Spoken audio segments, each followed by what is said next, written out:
training camp winners and losers. We'll start out with the winners. There was a lot of them of winners and losers in this Steelers training camp, just like there is every year. But this year, I feel like there were some that we didn't think would be on a certain list, and some are not. So we're going to go over it and break it down. Let me know what you think in the comments on whether you think I'm right, wrong, indifferent, whatever the case may be on the winners. We'll start off with the winners. First off, I think the first one is Beanie Bishop, undrafted rookie. He came in. He's locked down that slot corner position, or has he? Over the last week, we've seen a little change in that, and we'll go into that a little bit later when we break down our depth chart as of now. But Beanie Bishop is a huge winner, ladies and gentlemen, as far as in training camp winner. Because, again, it was a position up for grabs after we found out that Cam Sutton, was going to get suspended. Beanie Bishop stepped into the role. He stepped up. He's played well, but it looks like he's got some more competition on his hands. So we'll see. But he's a gigantic winner in this training camp. Next up, Van Jefferson. Look, there's been all this talk about the Steelers have to go get a wide receiver too. They need to get a wide receiver too. The wide receiver room looks bad. Then Roman Wilson goes down. What are we going to do? Van Jefferson stepped up. Not only has he stepped up and looked good, and I just want to remind people, the year that the Rams won the Super Bowl, Van Jefferson was a big part of that. I'm not saying he was Cooper Kupp. I'm not saying that he was Odell Beckham Jr. when he got there. But he was part of that. He had a good season. And then since then, he's just been hurt. That's kind of been his thing. It's not that he can't play football. The guy's been injured. Now, again, the best ability is availability, and he hasn't been available, so it is what it is. But in this Steelers training camp, he's been available. He's looked sharp in and out of breaks, top of the routes, getting separation, catching the ball with his hands, playing good football. He has locked down that wide receiver 2 position, in my opinion, and a lot of people's opinion, for the Pittsburgh Steelers. And maybe they just don't need to go out and spend the kind of draft capital and then pay a big-time wide receiver to come in here, from another ball club. Maybe the Steelers just don't need to do that. Next up, Dan Moore Jr. Look, we can say what we want. You all know how I feel about Dan Moore Jr. I've been on his head for 2 years, and rightfully so, damn it. I mean, we've seen what he looks like. But it looks like Dan Moore Jr. has fought off challenges, and he's going to be the starting left tackle. Now, there's an injury involved. Let's not kid ourselves and say that there's not an injury involved, because there is. But we're going to talk a little bit more about this Dan Moore Jr. and whoever else may be trying to play the left tackle position. But you got to say that Dan Moore Jr. is a winner in training camp, because he's going to come out of this with the starting left tackle job, man. That's going to happen. It's going to happen. Justin Fields is also a winner, man. He's played. Once the pads came on, Justin Fields has been lights out.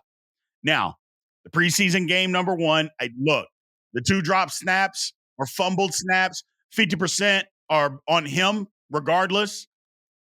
That's bad. It's beyond bad. It's despicable. You cannot have it. Can't have it. 1 is horrible. 2 is despicable. And he had 2. So can't happen. But he played well other than that. People are getting, he held the ball too long. Okay, maybe on 1 play. But he should have been 6 for 6 because Tomlin just didn't catch that sideline catch by Jefferson. He played well. In practice, he's played well. He's looked sharp. Justin Fields, again, a winner in training camp.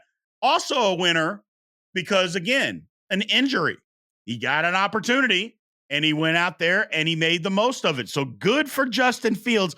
And I'm still, that quarterback battle is still up for grabs, people. It is. It is. Another winner, Peyton Wilson. Yeah, Peyton Wilson. Although it doesn't look like I'm going to get my wish and him starting next to Patrick Queen, it doesn't look like I'm going to get that as of now. But Peyton Wilson's been great. He's been all over the field. To get him at number 98 in the draft, the best middle linebacker in the draft, that's a steal.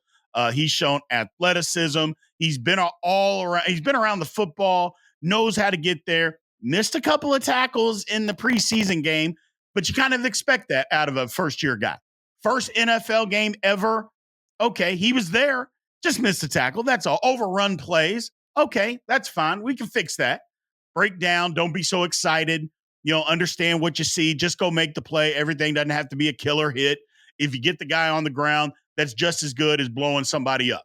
Just stop them right where they are. Peyton Wilson will start to do that, and I think he's going to start getting even more reps with the first unit as the season moves on. But big winner. And then lastly, DeMarvin Leal. Yeah. Yeah, we've talked about him a couple of times, and deservedly so. He looked good in OTAs. He looked good in minicamp. He looked good in training camp. He looked good in preseason game number 1. He has flashed. The light has come on. It appears that the light has come on. He looks to be in professional shape. He's flying around. You saw him run down plays from the backside, not only in the preseason, but also in training camp.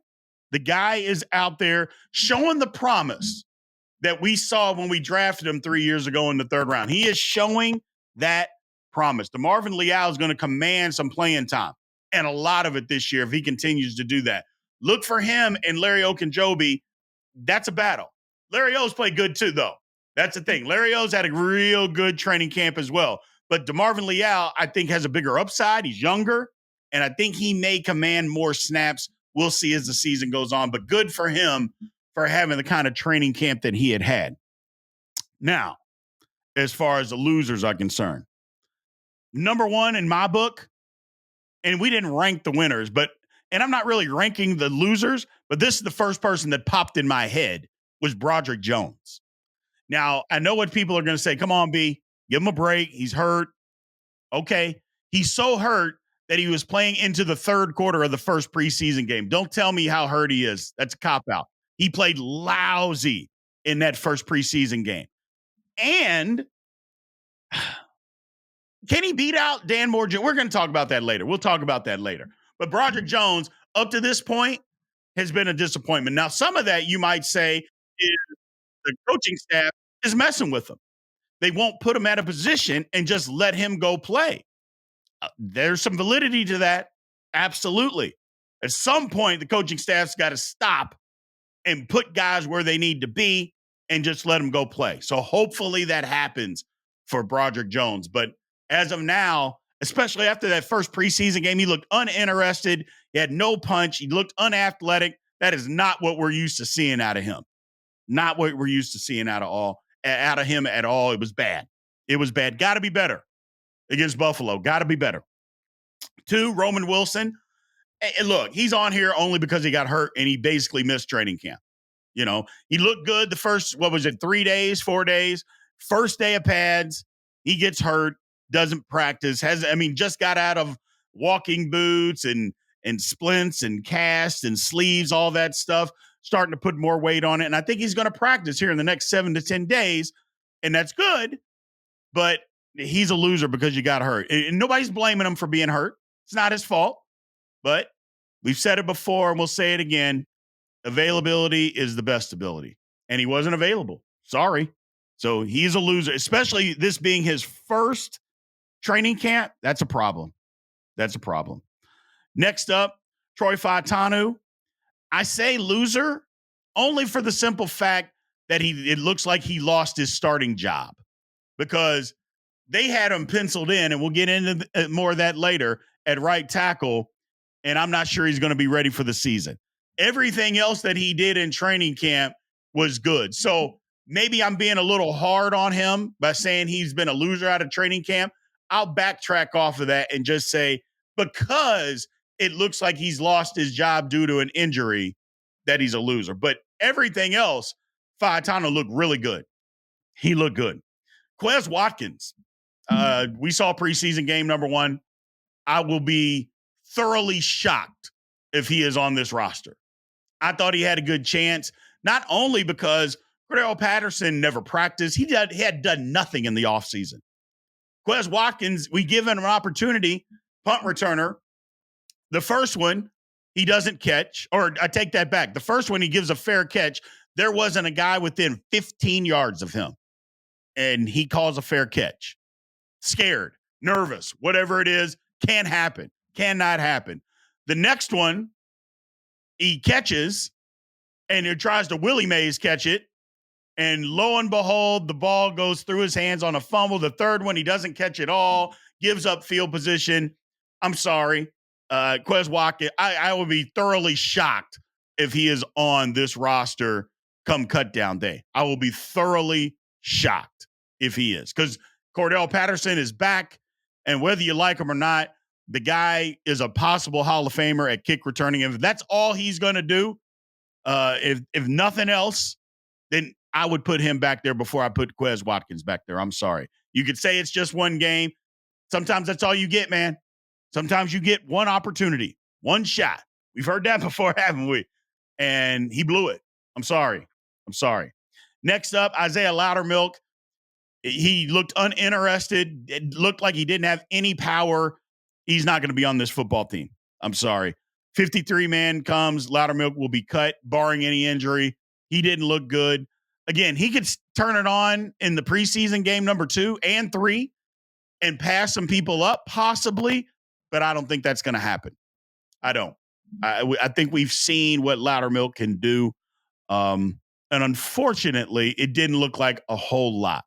So it might be a case where he is is waived on cutdown day. Don't think he'll be part of the Pittsburgh Steelers, but we'll talk about it. And then Brendan Fehoko, he's on IR, so he's not going to be part of the Steelers this year. It's too bad. I think he had a shot to make the squad, but he get hurt, and he's hurt bad enough where they put him on the IR. Unfortunately, losers in training camp. So those are the winners and losers in training camp. Leave your questions, statements, comments in the comments section.